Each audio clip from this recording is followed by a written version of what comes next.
When you ignore a narcissist, here's why they react this way.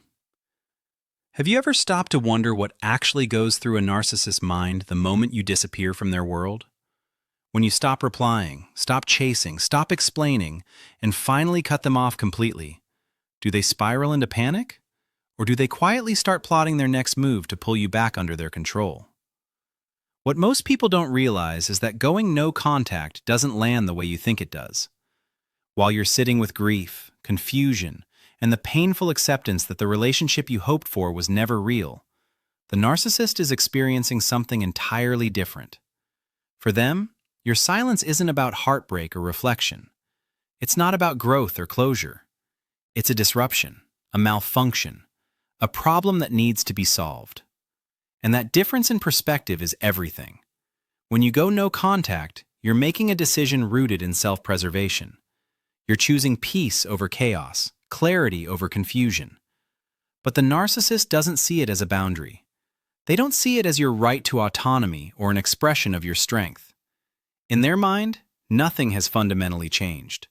They assume the system will correct itself. Because to a narcissist, you were never an independent person with your own needs, emotions, and inner world. You were a function, a source, a role. You existed to validate them, soothe them, admire them, and absorb their emotional overflow. Your presence served a purpose, and your absence feels like a technical failure. Think about how you respond when something you rely on suddenly stops working. You don't wonder about its feelings. You don't ask whether it needs time or space.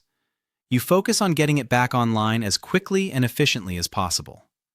That's how the narcissist experiences your silence, not as loss, but as inconvenience. So when you cut them off, their first assumption isn't that you're gone for good.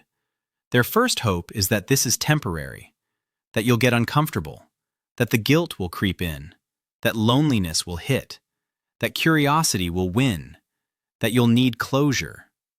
They're counting on the idea that your empathy, your kindness, or your emotional attachment will pull you back without them having to lift a finger. That's why, at first, they often do nothing at all. No apology, no explanation, no accountability, just silence. They wait. This waiting isn't respect, it's strategy. They're hoping you'll reboot yourself and return to your previous role without resistance. In their mind, you'll eventually resume functioning exactly as before, restoring the flow of attention, admiration, and control they feel entitled to. And the reason this mindset exists runs deeper than ego. Psychologically, narcissists struggle with emotional object permanence in relationships. Object permanence is the ability to understand that something still exists even when it's out of sight, a skill that typically develops in early childhood. While narcissists can intellectually grasp that you're physically elsewhere, emotionally, they can't comprehend you as a separate individual living a full life beyond their reach. When you go no contact, they don't imagine you healing, thriving, or rediscovering yourself. That possibility doesn't even register. Instead, they see you as a resource that's temporarily unavailable, a tool that's malfunctioning, something that will eventually come back online once the disruption passes. So do they care about your decision? Not in the way you wish they would. They don't care about the pain that led you there. They don't reflect on the nights you cried, the confusion you lived in, or the boundaries you tried to communicate. They care about what your absence costs them.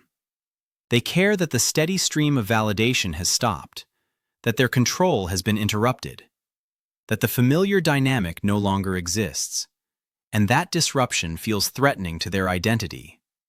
Rather than asking themselves what they did wrong, they focus entirely on restoring what they lost. Their version of normal is you showing up, accommodating, forgiving, and adjusting yourself to meet their needs again. This is where you unknowingly gain power, because instead of rebooting to meet their expectations, you do something unexpected. You reprogram your own system. If a narcissist reaches out after you've gone no contact, it's almost never about reconciliation or understanding. It's a test, a probe, a way to see whether the door is still cracked open. The message might look harmless, casual, even warm, It could be a random memory, a vague check-in, or something that resembles an apology but never quite takes responsibility. Don't be fooled. This isn't connection. It's a calculated attempt to reestablish access. And the most powerful response you can give isn't the perfect explanation or the final word you've rehearsed in your head. It's no response at all. Silence isn't weakness. It's a deliberate act of self-protection. It's you enforcing the boundary you already set without engaging in the emotional tug-of-war they thrive on. If seeing their name pop up on your phone sends a rush of anxiety or guilt through your body, that doesn't mean you're doing something wrong. It means your nervous system is still healing. Give yourself permission to block their number. Block their social media. Remove the triggers that pull you back into emotional dysregulation. Wanting justice, clarity, or validation is human, but engaging with a narcissist to get it will only cost you more. They want engagement. Any reaction will do. Anger, sadness, defensiveness, it all feeds the same need for control. Your silence is how you take your power back. When they finally realize that you're not rebooting, that you're not coming back on your own, something shifts. Your refusal becomes a challenge, a threat, a puzzle they feel compelled to solve. But instead of responding with insight or accountability, they escalate. To the narcissist, your independence isn't growth, it's disruption. And they believe that if they just press the right emotional buttons, you'll snap back into place. So they begin with charm. You might receive a sweet message out of nowhere, something nostalgic, something that reminds you of a time when things felt good, a shared joke, a favorite song, a carefully chosen memory designed to soften your resolve. On the surface, it can look thoughtful, even sincere, but it isn't about care. It's bait. They're hoping you'll start questioning yourself, wondering if you were too harsh, if maybe it wasn't that bad, if maybe they've changed. When charm doesn't work, they pivot to guilt. Now they position themselves as the wounded party, the abandoned one, the misunderstood soul who just can't get through life without you. Their messages are designed to activate your empathy and your sense of responsibility. They want you to feel like you owe them comfort, like you're being cruel by staying away. But this isn't about repairing anything. It's about exploiting the compassion they trained you to feel. And when neither charm nor guilt gets the desired response, the mask drops. This is where things turn darker. Smear campaigns begin. Rumors spread. Silent sabotage takes shape. They may reach out to people in your life, subtly reshaping the narrative so that you're painted as cold, unstable, or ungrateful, while they present themselves as the victim who tried so hard. Sometimes they'll orchestrate situations meant to provoke you, moments designed to corner you emotionally, anything to force a reaction, because even negative attention is still control.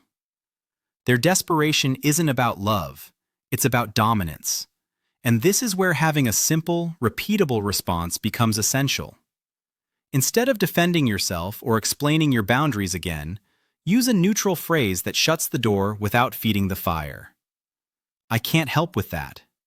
Calm, firm, emotionless. When they push harder, repeat it.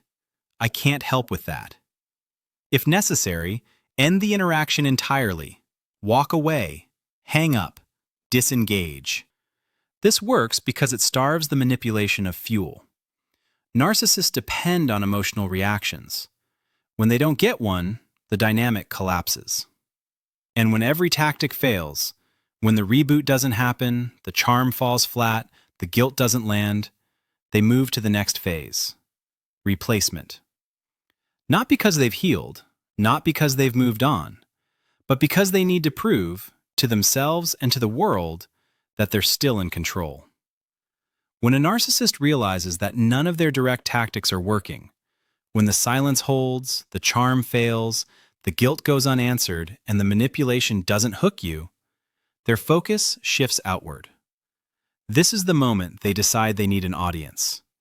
If they can't reach you directly, they'll try to reach you indirectly, through others, through appearances, through performance.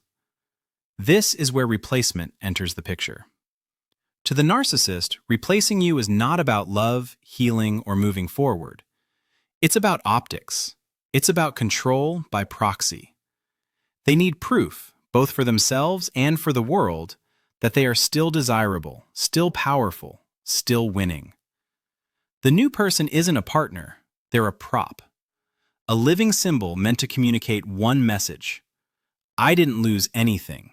You're the one who did. This is why the replacement often appears so suddenly. One day you're no contact, the next they're flaunting a new connection, a new romance, a new best friend, or a new ally who seems deeply bonded to them. The speed is intentional. It's meant to shock you, destabilize you, and make you question your decision. They want you to feel erased. They want you to believe that you were insignificant, replaceable, forgettable. They want you replaying old memories at night, wondering how they could move on so quickly, wondering if you ever mattered at all. That internal spiral is exactly what they're hoping for, because even in your silence, your emotional energy would still be centered on them. But what looks like moving on is actually avoidance. The narcissist isn't celebrating a new beginning. They're running from the emptiness that surfaces when they lose control over someone who truly saw them. The replacement serves as a distraction from that void. It fills the space where self-reflection should be. And they don't stop there. They begin managing the narrative. People in your shared circles may suddenly hear updates about how well the narcissist is doing, how happy they are, how free they feel, how this new person finally understands them. These stories are never neutral. They're designed to travel, to reach you through secondhand channels, to make sure you know you've been replaced. Sometimes they escalate this performance even further. You may notice them becoming unusually charming in public, extra generous, extra social.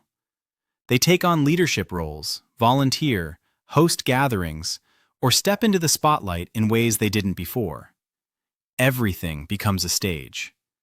And occasionally, they'll showcase the replacement directly, posting photos, bringing them to events, or subtly comparing them to you without ever saying your name. The message is clear. I upgraded. I'm better off. You were the problem. This isn't confidence, it's compensation. They're hoping to trigger jealousy, doubt, and regret. They want you asking yourself whether you overreacted, whether you walked away too soon, whether they really were the prize and you made a mistake by leaving. Because in their mind, your suffering is punishment. You broke the unspoken rule. You stopped playing your role. You cut them off. And now they want you to feel the consequences of that choice. Not by growing or changing, but by winning. The truth is, they don't see you as an equal who chose themselves. They see you as a former asset who disobeyed. And this entire performance, the replacement, the public happiness, the narrative rewriting, is their way of restoring a sense of dominance. But there's another layer to this. When the narcissist can't get a reaction from you directly, they'll often recruit others to do it for them. Friends, family members, acquaintances, even people you barely know. These individuals may approach you with updates disguised as casual conversation. Did you hear they're seeing someone new? They seem really happy lately. They've changed so much. This is triangulation. The goal isn't to inform you, it's to provoke you, to extract an emotional response without having to confront you themselves. And the most effective way to shut this down isn't confrontation. It's neutrality. This is where the gray rock approach becomes essential. If someone mentions the narcissist's new life, new partner, or supposed happiness, respond calmly and without emotion. I hope they're doing well. Nothing more. No questions, no commentary, no curiosity. Then redirect the conversation. Ask about work. Talk about a neutral topic. change the subject entirely. Your lack of reaction is not indifference, it's protection. If the person persists, it's okay to be firmer. I'd rather not talk about this. You don't owe anyone access to your healing process. Every time you remain neutral, you cut off another pathway the narcissist was using to reach you. And here's the part most people don't realize. The narcissist notices. They notice when you don't react. They notice when the replacement doesn't land the way they hoped. They notice when the stories don't travel back to you with emotional weight. And when they realize they no longer exist in your inner world, something profound happens. They lose leverage. This doesn't always result in outward drama. Sometimes it results in quiet frustration. Sometimes in renewed attempts months later. Sometimes in complete withdrawal. But internally, the shift is destabilizing for them, because control, not love, was the foundation of the bond. Meanwhile, something very different is happening to you. While they're performing, you're integrating. While they're avoiding, you're processing. While they're chasing validation, you're rebuilding your sense of self without needing to be seen, praised, or chosen by them. And this is the part they never planned for. They assumed you'd come back, or break down, or beg for clarity. They never accounted for the possibility that you'd grow beyond the role they assigned you, that you'd rewire your nervous system, that you'd stop seeking answers from the person who caused the wounds. The more consistent you are with no contact, emotionally, mentally, and physically, the more the dynamic collapses. Not because you're punishing them, but because you're no longer participating. And participation was always the source of their power. Eventually, the replacement will begin to experience the same cycles you did. Idealization will fade. Control will tighten. Manipulation will resurface. Because the narcissist didn't change, they just switched stages. But by then, you're no longer watching. You're no longer waiting for justice, validation, or acknowledgement. You stepped out of the game entirely. And that is the one outcome the narcissist can't manipulate. When you ignore a narcissist, what they do next isn't driven by love, loss, or self-awareness. It's driven by control. Silence disrupts their sense of dominance, and everything that follows, charm, guilt, escalation, replacement, triangulation, is an attempt to restore it. But every time you choose no contact, emotional neutrality, and firm boundaries, you reclaim something they never wanted you to have: autonomy. You don't win by proving your worth to them. You win by no longer needing them to see it. And the moment your attention shifts back to your own life, your own healing, and your own peace, the narcissist loses their grip. Not because you fought harder, but because you finally let go. If this resonated with you and helped clarify what's really happening behind the scenes, take the next step in protecting your peace. Subscribe, like, or follow for more tools that help you spot manipulation early, enforce boundaries confidently, and rebuild your life after narcissistic abuse. And if you're ready for deeper support, check the link below for practical guides and short weekly empowerment plans designed to keep you grounded, clear, and unshakable. You deserve a life that isn't controlled by someone else's ego. I'll see you in the next one.